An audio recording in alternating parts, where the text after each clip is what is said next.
Hello বন্ধুরা, welcome back to my Vithi Bikash লাইফস্টাইলে সবাইকে স্বাগত জানিয়ে শুরু করছি নতুন একটি ব্লগ। তোমরা সবাই কেমন আছো? আশা করি অবশ্যই সবাই খুব ভালো আছো। আমিও তোমাদের ভালোবাসাতে সত্যি খুব ভালো আছি। তোমরা কেমন আছো অবশ্যই কমেন্টে জানিও। আর নিয়ে এসেছি আজকে নতুন একটি ব্লগ। তো চলো সারাদিন কি করছি, কি হচ্ছে, কি করছি আর কোথায় যাচ্ছি। আর আজকের দিনটা আমার কাছে একটা স্পেশাল ডে। তো কেন আমার কাছে আজকের দিনটা স্পেশাল ডে সবটাই তোমাদের সঙ্গে শেয়ার করব। ভিডিওটি পুরোপুরি অবশ্যই দেখবে। তো জানো তো বন্ধুরা, তখন বেলা বাজে প্রায় দুপুর দুটো। সে তখন আমাকে তোমার দাদা ভাই সে আমাকে ফোন করে বলছে যে চলো একটু রেডি হয়ে নাও, ফটাফট করে আমরা একটু বেরোবো। আমি বললাম কোথায় যাবে? সে বলল চলো না, আমি আছি তো। বাস আর কোনো কথা না বাড়িয়ে আমিও ঝটপট রেডি হয়ে পড়লাম। তারপর প্রথমে একটা অফিসে গেলাম, ওর একটু কাজ ছিল, সেই অফিসে আমরা কাজ সেরে নিলাম ফটাফট করে। তারপরে ও আমাকে বলল চলো আজকে একটা নতুন জায়গায় নিয়ে যাব তোমাকে। আর এই জায়গাটা আমাদের দুজনের কাছেই নতুন। কেন নতুন বললাম? এই জায়গাটাতে আমার বিয়ে হয়েছে, আমার উত্তর দিনাজপুর রায়গঞ্জে বিয়ে হয়েছে, প্রায় 5 বছর হতে চললো। আর তোমাদের দাদা ভাই এখানে শুরু থেকে জন্মগতভাবেই এখানেই। তবুও নাকি সে এই জায়গাটাতে কোনোদিন আগে আসেনি, তাই বলল সেটা আমাদের একটা নতুন জায়গা। আর যেহেতু খুব গরম ছিল, দুপুর দুটো বেশ ভালোই গরম, 2-3টের সময় বেশ ভালোই গরম ছিল। তাই তোমাদের দাদা ভাই বললো চলো ভেতরে ঢোকার আগে একটু আমরা আখের রস খেয়ে নিই, তাহলে একটু পেটটা ঠান্ডা থাকবে। তো আমরা সেখানে সবাই মিলে আমরা তিনজনই সেখানে গিয়ে একটু আখের রস খেয়ে নিলাম। তারপরে টিকিট করলো। টিকিট ছিল পার মাথা পার হেড 30 টাকা করে। তো সেখানে দুটো টিকিট আমরা করে নিয়েছি। তারপরে আমরা ভেতরে ঢুকে গেলাম। তো এবার চলো দেখা যাক ভেতরে 30 টাকা দুজনের 60 টাকা মিলে 60 টাকা দিয়ে আমরা দুজনে কী দর্শক বা কী উপভোগ করলাম তা তোমাদের সঙ্গে শেয়ার করব।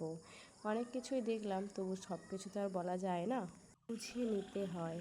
আর তোমরা এই পার্কটাতে কে কে এসেছো বা কে কে চেনো এই পার্কটা অবশ্যই একটু কমেন্ট করে জানাবে। আর এই পার্কটি হচ্ছে ভিডিওটা বাইরে করতেছি, এবার সামনে আসলাম এবং ভেতরে খুবই সুন্দর সবুজ প্রকৃতিতে ভরা। আমার তো বেশ ভালোই লেগেছে।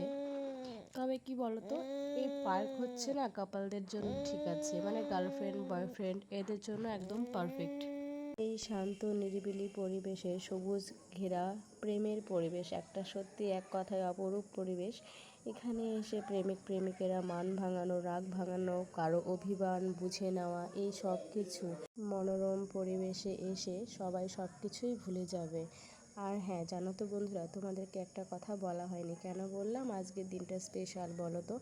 আজকের দিনটা হচ্ছে 14ই মে, আমার আজকে জন্মদিন, আমার আজকে হ্যাপি বার্থডে। আর তোমাদের দাদা ভাই আজকে এই দিনটা আমার কাছে একটু স্পেশাল করার জন্য একটু চেষ্টা করছে। আসলে ও ভীষণই ব্যস্ত, ও যে কাজ করে তাতে ও খুবই ব্যস্ত, সারাটা দিন খুব ব্যস্তই থাকে বলতে পারো। তবু এই ব্যস্ততার মধ্যে দিয়ে আমার জন্য যে এইটুকু সময় আমার জন্য এই সুন্দর মুহূর্তটুকু বার করতে পেরেছে, আমি এতে ভীষণ ধন্য। এবং আমার মনে হয় এই কাজটি প্রত্যেকটা হাজবেন্ডেরই করা উচিত। কারণ কি বলতো, সারাটা বছর যেমনই কাটুক, কোনো স্পেশাল দিনটি আসলে পারে সবাই একটু স্পেশালভাবেই কাটাতে চায়। অনেকে হয়তো মুখে বলতে পারে না, কিন্তু মনে মনে প্রত্যেকটা মেয়ে বা প্রত্যেকটা হাজবেন্ডই চায় একটু অন্যরকম করে কাটানোর জন্য।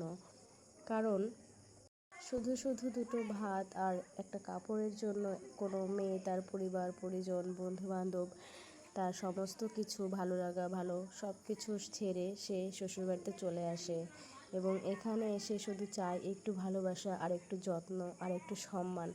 এই 3টে জিনিস পেলে প্রত্যেকটা মেয়েই মনে হয় হাসি মুখে সংসার নামক এই চাকাবিহীন গাড়িটি সারা জীবন টেনে নিয়ে যেতে পারে। এটাই হচ্ছে মেয়েদের একটা পাওয়ার। কিচ্ছু না, বস শুধু একটু ভালোবাসা আর যত্ন আর একটু সম্মান করো, তাহলেই হবে। তো যাই হোক, অনেক তো জ্ঞান দিলাম, অনেক তো বুঝিয়ে দিলাম। তো যাই হোক, কেউ খারাপভাবে নিও না। আমার যেটুকু মনে হয়েছে বাস্তব পক্ষে থেকে আমি সেটুকুই তোমাদের সঙ্গে একটু শেয়ার করলাম। আমাদেরও মাঝে মধ্যে ঝগড়া হয়, বিবাদ হয়, প্রত্যেকটা সংসারে সেটা হয়। তবে একটু সময়ের জন্য সেটা করো, লং টাইমের জন্য সেটা করো না। কারণ আমরা প্রত্যেকটা মানুষই ক্ষণিকের জন্য, আজকে আছি কালকে কি হবে কিচ্ছু বলতে পারি না। তাই প্রত্যেকটা মুহূর্ত চেষ্টা করবে একটু উপভোগ করার জন্য, যেটা স্মরণীয় হয়ে থাকবে। তো তো যাই হোক, ওখানকার সবুজ প্রাকৃতিক পরিবেশে মন হারিয়ে আমরা সবাই সব কিছু ভুলে গিয়ে এবং একটুখানি সময় কাটিয়ে মজা করে আনন্দ উল্লাস করে আমার ছেলেটাও বেশ অনেকটা মজা করেছে। সব কিছু মিলিয়ে ঝুলিয়ে আমরা তারপর অবশেষে বাড়ি চলে এলাম, কারণ ওর অনেক ফোন কল আসছিল কাজের জন্য, কাজের থেকে। তো তার জন্য আমরা বেরিয়ে পড়েছিলাম এবং বাড়িতে ফেরার পথে বাড়ির লোকেদের জন্য একটু মিষ্টি মুখ করার জন্য একটু জিলিপি, মানে এই জিলিপিটাকে নিয়ে আসছিলাম। তোমরা এটাকে কি বলো আমি জানি না, জানলে একটু কমেন্টে অবশ্যই বলবে। আর আমার বর আমাকে সারপ্রাইজ দেওয়ার জন্য দেখো এই কেকটাও নিয়ে এসেছে, সঙ্গে একটা কিটক্যাট আমার ফেভারিট। এবং সত্যি খুবই সুন্দর, খুব মজা। আমার কি যে তখন ভালো লাগছিল আমি সেটা বলে বোঝাতে পারবো না, কারণ আমার জীবনে আজকের দিনটা সত্যিই খুব স্পেশাল, কারণ আমি এইভাবে আমার জন্মদিন কোনো দিনই উদযাপন করিনি।